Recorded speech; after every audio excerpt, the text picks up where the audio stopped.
Doctor साहब, एक दो चीजें मैं जरूर आपसे पूछना चाह रहा हूं, आपके पास वक्त भी कम है अभी।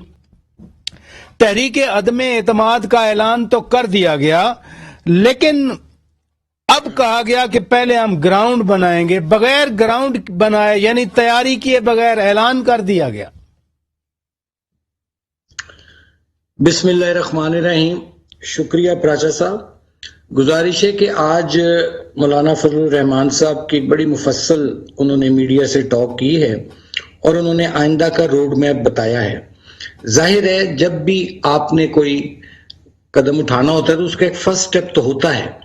चूंकि ये तमाम जमातों में इत्तफाक राय से तय हो गया था कि अदम एतमाद लानी है, सिर्फ उसमें उसकी टाइमिंग और उसका जाहिर है उसके लवाजमात होते हैं। ये कोई चुटकी बजाते तो मसला हल नहीं हो जाता। तो उसमें मेरी ये गुजारिश है कि इस पर एक इन प्रिंसिपल फैसला हो चुका है। अब जाहिर है इसमें जैसे आज मौलाना साहब ने फरमाया कि वो इत्तेहादी जमातों से भी राब्ते करेंगे, क्योंकि पाकिस्तान इस वक्त जिस गंभीर सूरत हाल का शिकार है, पिछले 3.5-4 साल से इस हुकूमत ने सिवाय अपोजिशन को दीवार से लगाने, झूठे इल्जामात बगैर किसी सबूत के, आज तक कोई इल्जाम इनका प्रूव नहीं हुआ, एक विच हंट हुआ है शुरू।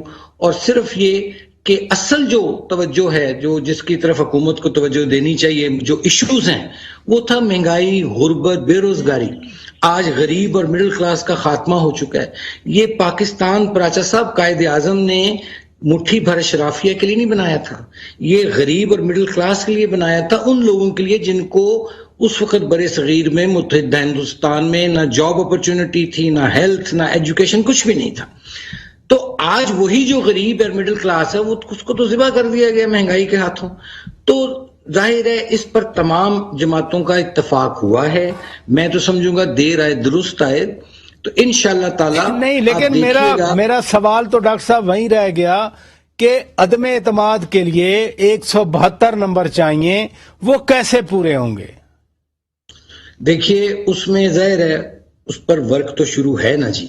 अब जाहिर है जब ऐलान किया गया है और बड़े जो हमारे कायदीन हैं, मरकजी कायदीन हैं, नवाज शरीफ साहब की रजामंदी इसमें है, इसमें जरदारी साहब की रजामंदी है, मौलाना साहब की, और तमाम पीडीएम की दीगर जितनी जमातें हैं, तो एक मुत्तफिका पहले हम एक फैसले पर तो पहुंचे कि जी इस हुकूमत से एक आईनी रास्ता है उससे छुटकारा हासिल करने का।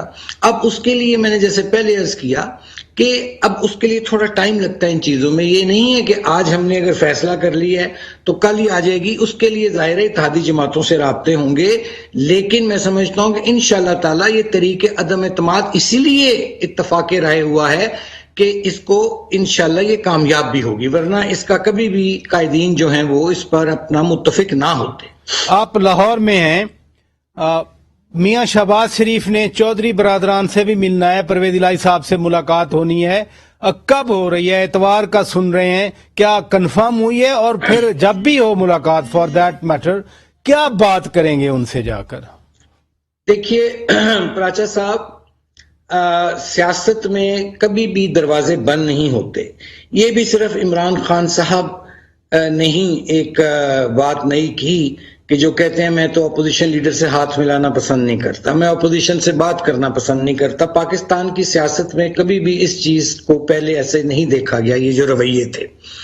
जाहिर है चूंकि अवाम इस वक्त शदीद तकलीफ और मुश्किलात में है, और अगर अब अपोजिशन इसका ये हरावल दस्ता ना बनी कि अवाम की जो गर्दन है इस महंगाई, गुर्बत, बेरोजगारी से छुड़वाने में, तो यकीन कीजिए, मेरी आज बात लिख लीजिए कि फिर अवाम अपोजिशन से भी मायूस हो जाएगी और मामला अपने हाथ में ले लेगी, और इस मुल्क में खुदा ना खास्ता अनारकी और बेक़ियादत इनकलाब की तरफ मामला चले जाएंगे। इन सारे पस मंजर में शहबाज शरीफ साहब, तमाम जमातों से उनको इख्तियार दिया गया है, नवाज शरीफ साहब की तरफ से, सेंट्रल एग्जीक्यूटिव कमेटी की तरफ से, कि आप जनाब जाके और दीगर जमातों से भी राब्ते करें, ताकि ये हम तमाम पाकिस्तान, अगर पाकिस्तान का खुदा ना खास्ता नुकसान होता है तो उसमें सबका नुकसान है। इसलिए इस वक्त जो हालात हैं कि लोगों के तो घरों के बजट तबाह हो गए जी, बच्चों के स्कूल की फीसें नहीं दे पा रहे, महंगाई, बिजली के बिल, गैस के बिल, अद्वियात, मतलब किस चीज का मातम करें। तो इन हालात में तमाम लोगों से जो इन हालात से तंग हैं, जो 22 करोड़ आवाम की आवाज बनना चाहते हैं, वो जमातें जितनी भी हैं उनसे, चाहे वो MKM हो, चाहे वो काफ लीग हो, कोई भी जमात हो, मुस्लिम लीग नून और PDM की जो क़यादत है वो उनसे राब्ता करेगी। चूंकि कल को इन लोगों ने अगर इलेक्शन में जाना है तो यकीन कीजिए इस वेटेज के साथ, इस महंगाई गुर्बत के साथ ये इलेक्टेबल्स भी नहीं जा सकेंगे अपने हलकों में। अभी हालिया देखिए ना, ये फैसलाबाद में चंद रोज पहले एक PTI के तर्जुमान बाजार में घूमने गए हैं और किस तरह उनको मुखालफाना नारेबाजी का सामना करना पड़ा। और फिर इमरान खान साहब भी, अब सुना है वजीर आजम साहब जलसे करने जा रहे हैं। तो मुझे तो ये समझ नहीं आती, अपोजिशन तो जलसे करती है, वज़राए आज़म माजी में जलसे करते रहे हैं और वो जब अवाम के पास जाते हैं अपनी हुकूमत के दौरान तो वो फिर कारकर्दगी बताते हैं या अवाम को रिलीफ देने जाते हैं। मेरा वज़ीर आज़म साहब से ये सवाल है कि वो जो जलसे करने जा रहे हैं, इतनी मूवमेंट होगी, कौमी खजाना का पैसा, टैक्स मनी स्पेंड होगा, क्या वो अवाम को जाकर ये कह सकेंगे कि आज मैं तुम्हारे लिए महंगाई में कमी का ऐलान करता हूं? डॉक्टर साहब, मैं एक सवाल जरूर आपसे पूछना चाह रहा हूं। आपके वाले साहब तो मुस्लिम लीग जो उस वक्त पाकिस्तान बना रही थी उसमें भी सरगर्म अमल थे, कायद-ए-आज़म के साथी भी थे, ये सारा उन्होंने देखा, आपके साथ यादें भी शेयर की होंगी। मुस्कान खान एक डिफेंस की अलामत बनी है, रेजिस्टेंस की अलामत बनी है। बुर्का पहनना नहीं पहनना ये उसका अपना फैसला है, और जिस तरह अल्लाह अकबर का नारा लगा के मुस्कान खान ने एक बहादुरी का सबूत दिया है, आपसे मैं जरूर पूछना चाह रहा हूं कि ये भारत में क्या हो रहा है? प्राचा साहब, आपने जिक्र किया, आपकी मेहरबानी। मेरे वालिद मोहतरम मरहूम ने सन 1940 में एज ए स्टूडेंट कायद-ए-आज़म के हाथ पर सियासी बैत की थी। बहुत बातें हैं, कभी उस सब्जेक्ट पर बात होगी तो बताऊंगा, लेकिन आपका जो ये सवाल है, पहले तो मैं अपनी उस मुस्कान बहन बेटी को सलाम अर्ज करता हूं, उसकी दिलेरी को, उसके हौसले को, जिस तरह उसने उन गुंडों, मवालियों, और मैं तो वो कहूंगा वो दहशतगर्द थे जो ये हिंदुआ के जौन से लोग थे, और उसने जिस तरह अकेली ने तने तनहा उसने अल्लाह अकबर के नारे मारकर उसने उनका जहां मुकाबला किया, वहां पूरी दुनिया में आज देखिए ट्रेंड बना हुआ है कि ये मुसलमानों के साथ, जहां पहले मकबूजा कश्मीर में उनकी नस्ल कशी की जा रही है, अब ये भी एक यहाँ मोदी हुकूमत जो है वो चाहती है कि मुसलमानों को का जीना दूभर कर दिया जाए।